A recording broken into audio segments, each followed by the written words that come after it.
Bismillahirrahmanirrahim. Assalamualaikum warahmatullahi wabarakatuh. Alhamdulillahirabbil alamin. Assalatu wassalamu ala asrofil anbiya'i wal mursalin Sayyidina wa maulana Muhammadin wa ala alihi wa sahbihi ajma'in, amma ba'du. Puji syukur kehadiran Allah subhanahu wa ta'ala yang telah melimpahkan rahmat dan hidayahnya kepada kita semua, sehingga insya Allah kita semua dalam keadaan sehat dimanapun saudara berada. Salawat serta salam tak lupa kita sampaikan kepada junjungan kita Nabi besar Muhammad sallallahu alaihi wasallam yang telah membawa kita dari alam kebodohan ke alam yang penuh dengan ilmu pengetahuan dan teknologi yang kita rasakan sampai saat sekarang ini. Mahasiswa Bapak Akuntansi Syariah semester 3. Hari ini kita akan melanjutkan perkuliahan ya, walaupun secara daring. Mudah-mudahan saudara tetap dalam semangat yang baik untuk mengikuti perkuliahan ini sampai selesai. Hari ini kita akan membahas mengenai fraud and computer fraud ya. Fraud itu artinya penipuan ya, atau dan penipuan yang digunakan menggunakan komputer ya. Nah, jadi kita akan membahas ini 1 jam ke depan. Untuk itu saya berharap semuanya tetap fokus dengan materi yang saya sampaikan ini, dan nanti akan saya berikan pertanyaan di akhir materi, dan siap-siap saja dengan pertanyaan yang saya berikan. Untuk itu silakan memperhatikan materi yang saya berikan pada siang hari ini. Nah, jadi fraud atau penipuan adalah sesuatu atau segala sesuatu yang digunakan oleh seseorang untuk memperoleh keuntungan secara tidak adil terhadap orang lain. Nah, tindakan curang meliputi kebohongan, penyembunyian kebenaran, muslihat dan kelicikan, dan tindakan tersebut sering mencakup pelanggaran kepercayaan. Pelaku penipuan sering disebut sebagai penjahat berkerah putih atau white collar criminals. Nah, untuk membedakannya dari penjahat yang melakukan kejahatan dengan kekerasan. Penipuan internal dapat dibedakan menjadi 2 kategori ya. Pertama, penggelapan aset dan penipuan pelaporan keuangan. Penggelapan aset atau penipuan pegawai dilakukan oleh seseorang atau kelompok orang untuk keuntungan pribadi. Penipuan yang ditemukan oleh Jason Scott ya, suatu penggelapan aset. Komisi Nasional atas Penipuan Pelaporan Keuangan atau Tradeway Commission mendefinisikan penipuan pelaporan keuangan sebagai tindakan yang sembrono atau disengaja, baik melalui tindakan atau penghilangan yang menghasilkan laporan keuangan yang menyesatkan secara material. Tradeway Commission merekomendasikan 4 tindakan untuk mengurangi kemungkinan penipuan pelaporan keuangan. Yang pertama, bentuklah lingkungan organisasi yang memberikan kontribusi terhadap integritas proses pelaporan keuangan. Yang kedua, identifikasi dan pahami faktor-faktor yang mendorong ke arah penipuan pelaporan keuangan. Yang ketiga, nilai risiko dari penipuan pelaporan keuangan di dalam perusahaan.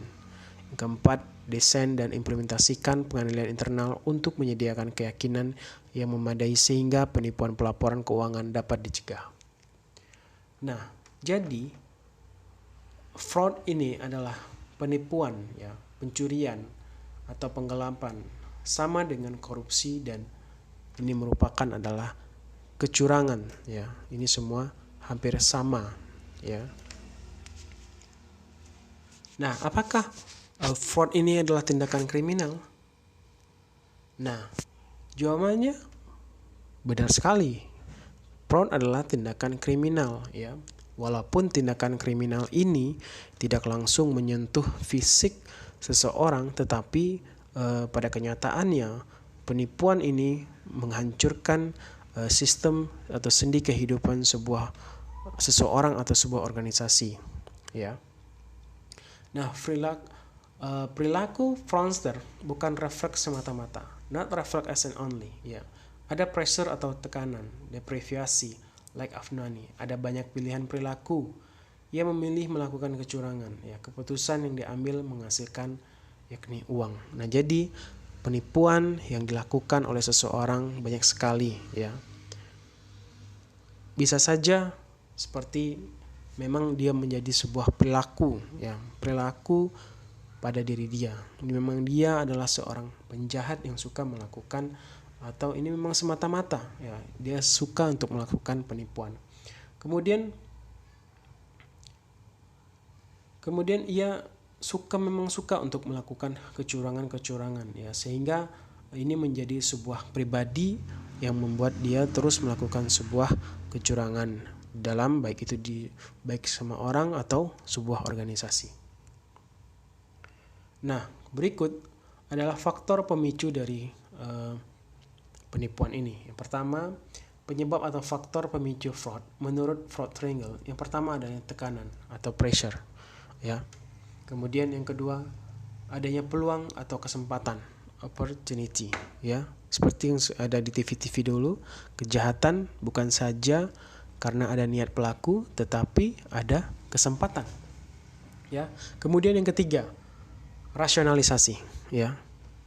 Itulah beberapa penyebab atau pemicu dari fraud itu menurut Fraud Triangle.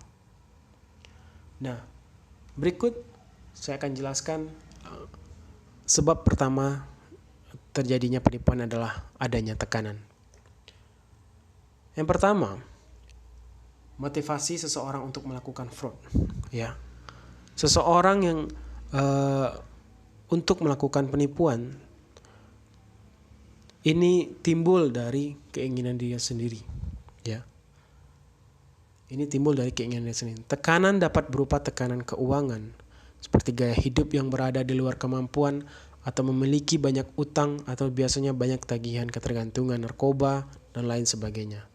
Seringkali pelaku merasa tekanan-tekanan semacam ini tidak dapat dibagi dengan orang lain. Tekanan dapat juga berkaitan dengan pekerjaan. Beberapa pegawai mencuri data sehingga mereka dapat membawanya ke pekerjaan baru mereka atau perusahaan tempat mereka bekerja. Motivasi lain yang mengarah pada tindakan curang adalah tekanan keluarga atau tekanan kerja. Ketidakstabilan emosi dan tunjangan menumbangkan sistem penilaian serta masuk ke dalam sistem.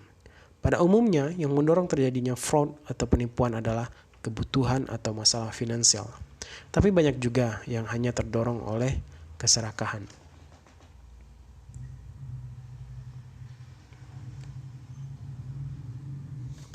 Kemudian, apakah tekanan-tekanan keuangan itu?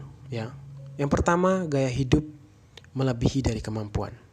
Nah, seseorang yang melakukan penipuan, ya, dia kadang ingin cepat untuk mendapatkan kekayaan atau ingin cepat mendapatkan uang.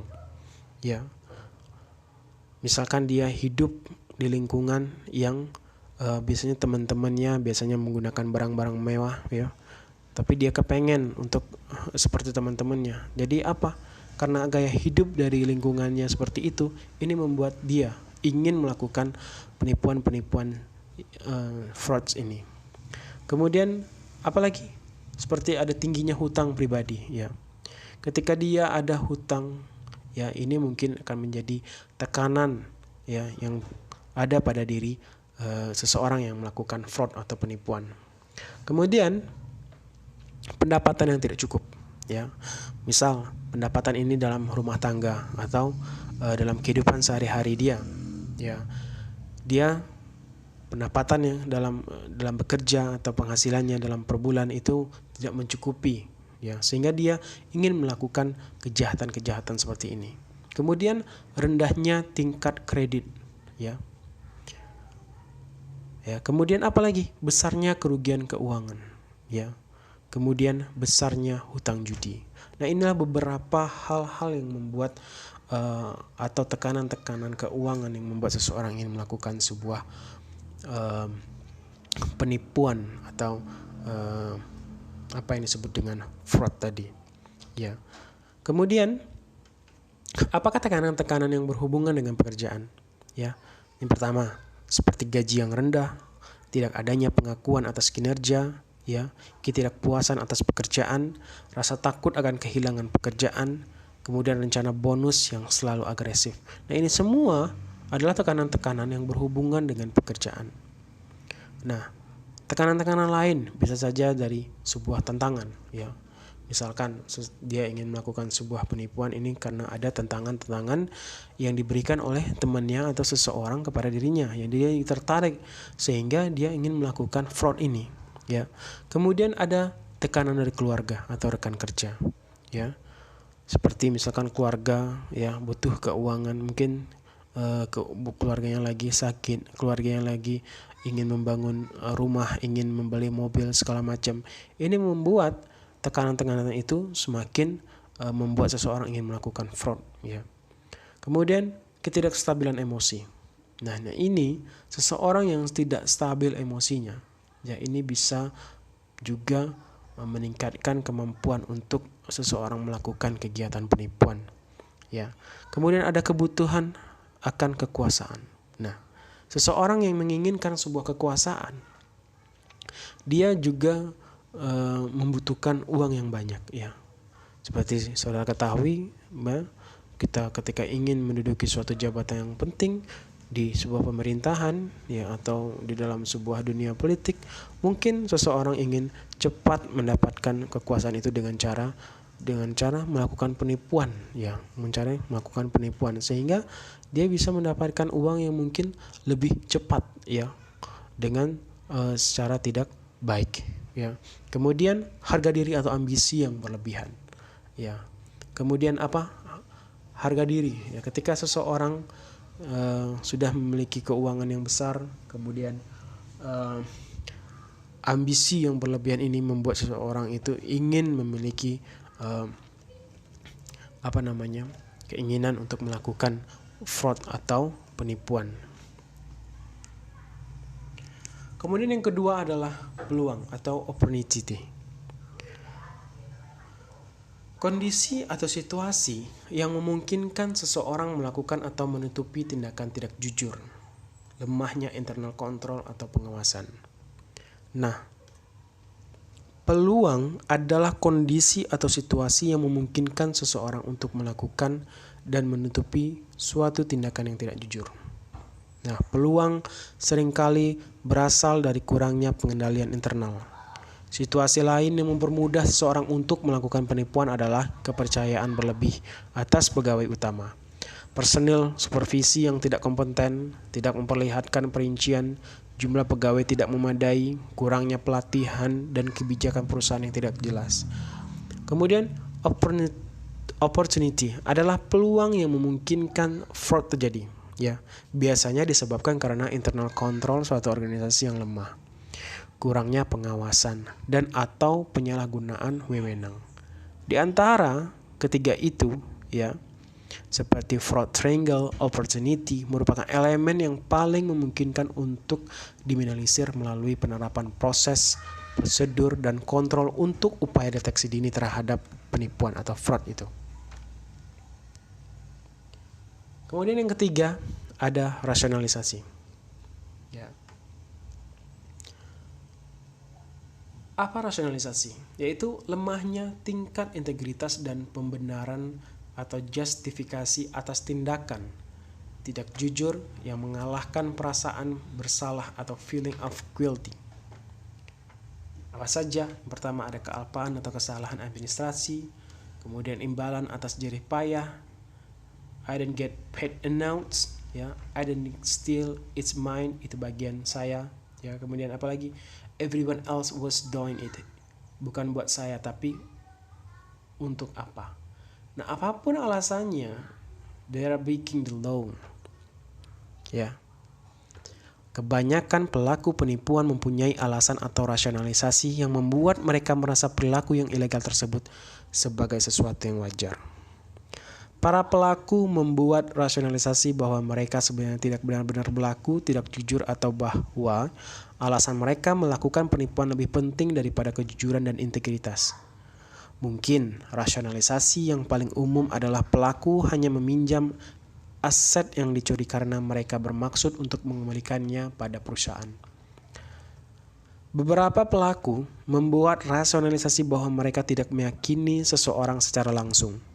Pihak yang terpengaruh hanyalah sistem komputer yang tidak bermuka dan bernama, atau perusahaan besar yang bukanlah manusia yang tidak akan merasa kehilangan uang tersebut. Nah, berikut ini adalah rasionalisasi yang sering digunakan ya. Anda akan memahami apabila Anda mengetahui betapa saya membutuhkannya. Nah, ini alasan-alasan yang dikemukakan oleh orang-orang yang melakukan tindak kejahatan fraud ya. Kemudian apa lagi? Apa yang saya lakukan ini tidak serius itu. Apalagi? Hal ini dilakukan demi kebaikan. Ini adalah sindrom Robin Hood, mencuri dari yang kaya dan memberikannya kepada yang miskin. Ya, apalagi? Saya mendapat kepercayaan yang sangat tinggi. Saya berada di atas peraturan. Apalagi alasannya? Setiap orang melakukannya. Jadi tidak mungkin hal tersebut salah. Ya. Dia membenarkan apa yang dia lakukan. Nah, kemudian apalagi? Tidak akan ada yang mengetahui. Dia merasa penipuan ini tidak ada yang mengetahui, ya. Jadi wajar-wajar saja ketika dia melakukan sebuah kesalahan. Kemudian perusahaan berutang kepada dia dan saya mengambil tidak lebih dari yang seharusnya milik saya. Ya, ini biasanya seseorang yang bekerja di sebuah perusahaan kemudian dia merasa hak dia tidak dipenuhi oleh perusahaan. Jadi dia merasa bahwa perusahaan berhutang kepada dia karena jasa yang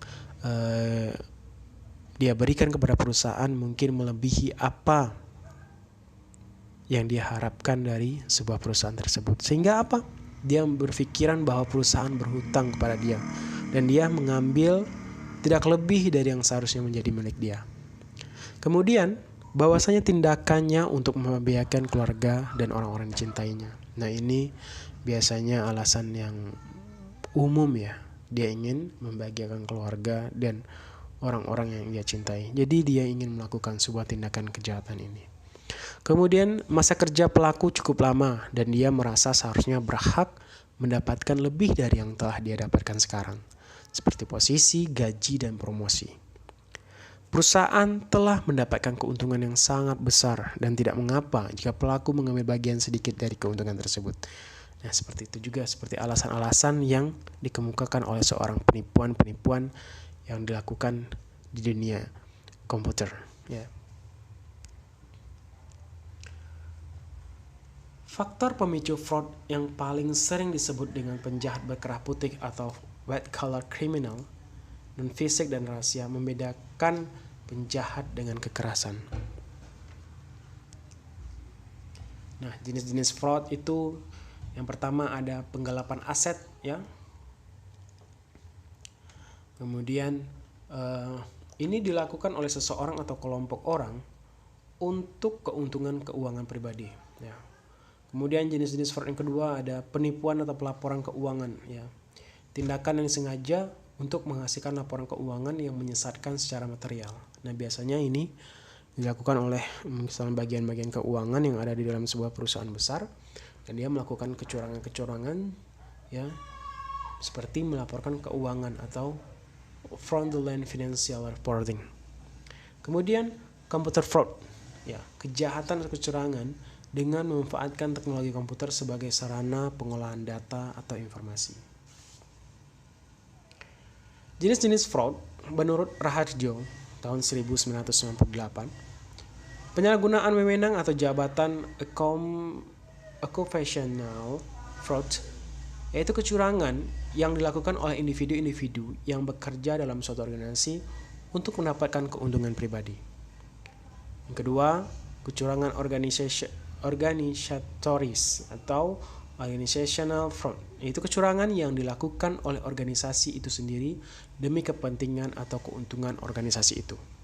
Yang ketiga, skema kepercayaan atau confidence schemes. Dalam kategori ini, pelaku membuat suatu skema kecurangan dengan menyalahgunakan kepercayaan korban.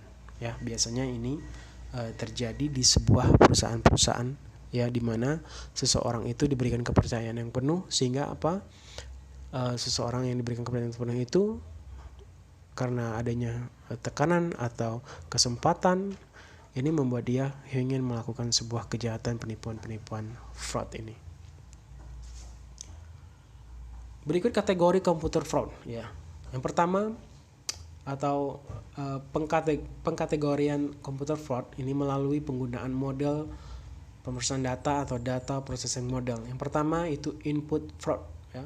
Fraud dengan mengubah atau memodifikasi input komputer. Contohnya penipuan persediaan, ya, memasukkan data ke dalam sistem untuk menunjukkan bahwa persediaan yang dicuri telah rusak yang pada akhirnya dijual untuk kepentingan pribadi, ya. Input fraud. Nah, ini contoh penipuan dengan menggunakan komputer. Itu dia menipu sebuah perusahaan, ya, tempat dia bekerja, ketika dia mungkin diberi kepercayaan untuk sebagai penginput barang-barang persediaan dalam sebuah perusahaan. Tetapi dia memanfaatkan ini untuk menjual sebagian, ya, beberapa bagian atau sebagian yang barang-barang yang ada dalam perusahaan tersebut.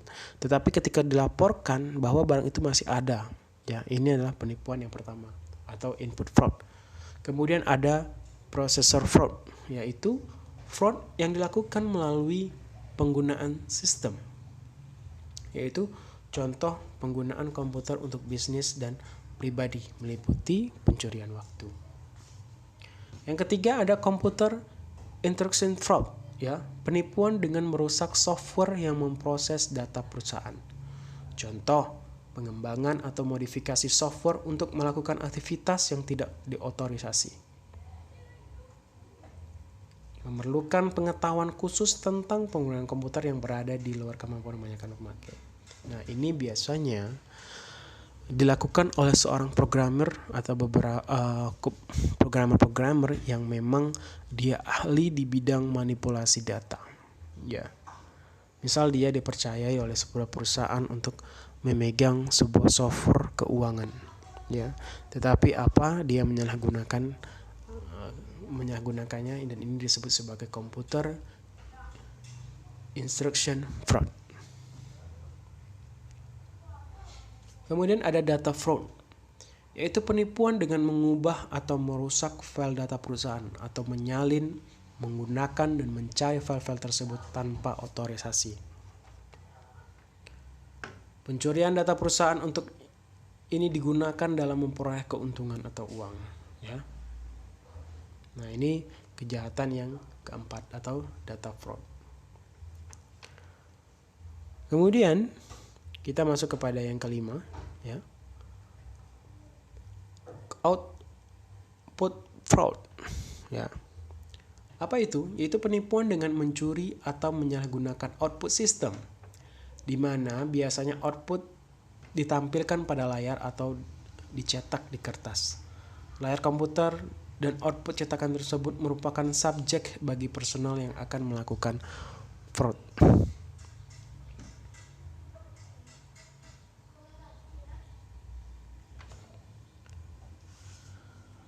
Kemudian ada yang disebut dengan lapping, ya. Apa itu lapping? Nah, lapping adalah tindak kecurangan dalam bentuk penyalahgunaan hasil pembayaran tagihan dari pelanggan untuk kepentingan pribadi. Contohnya, misal pemakaian uang sewa suatu aset ke rekening pribadi sementara biaya operasional aset tersebut diambilkan dari anggaran rutin organisasi, ya. Ini bisa dijadikan contoh. Kemudian yang kedua apa? Seperti komisi dari kanan yang menerima proyek, ya, ini juga bisa dijadikan lapping. Kemudian apalagi uang hasil tagihan tidak langsung disetorkan ke organisasi tetapi disimpan dulu di rekeningnya pribadi sampai saat penagihan selesai. Nah, ini disebut sebagai kejahatan atau kecurangan lapping, ya. Kemudian ada cheating, ya. Cheating adalah tindak kecurangan dengan cara memanfaatkan transfer bank. Tindak kecurangan ini dilakukan dalam bentuk pengiriman transfer uang ke rekening sebuah institusi boneka atau dummy institutions, ya. Disebut sebagai institusi boneka karena institusi ini seakan-akan merupakan institusi rekanan organisasi, ya. Padahal institusi ini hanyalah institusi rekaan yang dibuat oleh oknum dalam organisasi untuk kepentingan pribadinya. Tindak kecurangan cheating bisa juga dilakukan dalam bentuk pembuatan daftar rekanan fiktif, ya, seperti nasabah fiktif, supplier fiktif, pendepositoan uang proyek lebih dahulu untuk mendapatkan bunganya dan baru disetor kemudian pada saat akhir masa anggaran, dan lain-lain. Nah, mengapa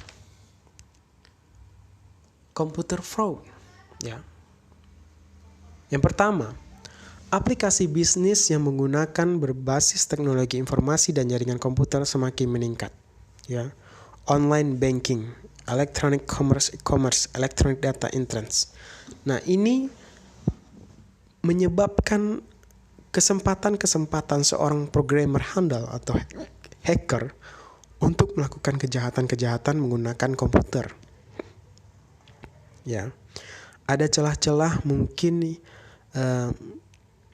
bisa disusupi oleh seorang fraudster ya untuk melakukan sebuah penipuan-penipuan.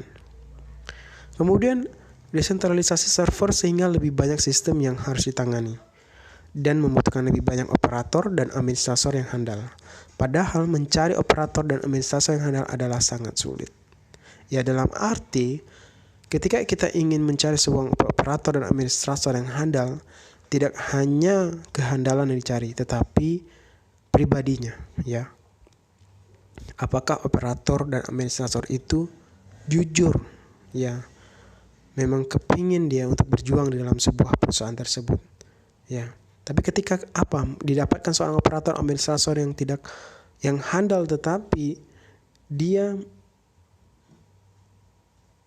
mudah untuk melakukan sebuah kesalahan atau bisa saja dia akan melakukan fraud. Nah, ini kita sangat sulit untuk mencari orang-orang yang baik dan handal ya sebagai operator atau administrator. Kemudian ada transisi dari single vendor ke multi vendor sehingga lebih banyak yang harus mengerti antar vendor yang lebih sulit ditangani. Kemudian ada meningkatnya kemampuan pemakai di bidang komputer sehingga mulai banyak pemakai yang mencoba-coba bermain atau memperkenalkan sistem yang digunakannya. Nah, dari keinginan inilah ya, pengen coba-coba ya, kebanyakan ada yang berhasil dan ada yang tidak berhasil. Nah, apa? Contoh beberapa kasus ya tahun 2004 dahulu mungkin ada situs KPU itu 2004 itu pernah dihacker oleh anak kecil, anak SMA ya. Karena apa? Hanya ingin untuk coba-coba ya. Nah, ini coba-coba. Nah, ini membuat seseorang ingin terus belajar ya. Kadang penasaran, pengen jadi seorang hacker. Nah, ini bisa menjadi sebuah kenapa komputer fraud itu bisa ada ya. Kemudian kesulitan dari penegak hukum untuk mengejar kemajuan dunia komputer dan telekomunikasi yang sangat cepat. Ya. Penegak hukum itu terbentur dengan apa? Dengan SDM. Ketika SDM atau seorang yang melakukan penipuan yang menggunakan komputer dengan SDM yang baik, maka dibutuhkan penegakan hukum atau seseorang penegak hukum, polisi atau intel yang memang ahli di bidang komputer, sehingga dia mudah untuk menangkap seseorang yang melakukan kejahatan menggunakan komputer. Kemudian bagaimana tindakan untuk mengurangi penipuan atas laporan keuangan? Ya, yang pertama, membentuk lingkungan organisasi yang memberikan kontribusi terhadap integritas proses pelaporan keuangan. Kedua, identifikasi dan pahami faktor-faktor yang mendorong ke arah penipuan laporan keuangan. Yang ketiga, penilaian atas risiko dari penilaian pelaporan keuangan. Dan yang keempat, melakukan perancangan dan pelaksanaan pengendalian internal untuk menyediakan keyakinan dan memadai sehingga dapat mencegah penipuan pelaporan keuangan. Nah, bagaimana mencegah computer fraud? Ya, yang pertama ada personal screening. Ya, kemudian job definite. Ya, kemudian apalagi segregation of duties. Ya, pemisahan tugas. Pisahkan tugas-tugas yang mungkin memang dibutuhkan oleh orang-orang yang jujur di bidangnya. Ya, kemudian terapkan etika profesional atau professional ethic di dalam sebuah perusahaan. Ya, ketika perusahaan memberikan hak itu sesuai dengan kewajiban atau memberikan sebuah jadi tingkat ini bisa terus ditekan atau dikurangi. Kemudian adanya lisensi, ya, atau ID card seseorang yang bekerja dalam sebuah perusahaan. Ini harus jelas siapa dia, ya jangan sampai bukan orang-orang sembarangan atau penjahat yang bekerja dalam sebuah perusahaan tersebut. Kemudian ada sistem desain control, ya memang ada sebuah sistem yang dibuat atau yang didesain untuk mengontrol semua jenis sistem komputer yang ada dalam sebuah perusahaan itu. Jadi ketika ada seseorang yang ingin melakukan sebuah kejahatan, kita bisa melihat dalam sistem tersebut bagaimana mengontrolnya agar tidak terus meluas terjadi sebuah penipuan, atau bisa kita menghentikan penipuan tersebut dari sistem tersebut, ya. Kemudian ada physical access security, ya, adanya keamanan yang cukup, ya, terhadap segala aspek perusahaan tersebut, ya, baik itu satpamnya, ya, kemudian apalagi yang menjaga perusahaan tersebut dari segala akses kejahatan, ya. Kemudian ada lagi electronic access security, yaitu memang perangkat elektronik baik itu software, hardware yang dirancang penuh untuk menjaga atau mengontrol sistem security yang ada di dalam sebuah perusahaan. Kemudian yang terakhir ada internal control and audit, ya. Ada orang-orang khusus yang ditugaskan untuk mengontrol dan melihat bagaimana keadaan keamanan sebuah sistem yang ada dalam sebuah perusahaan tersebut.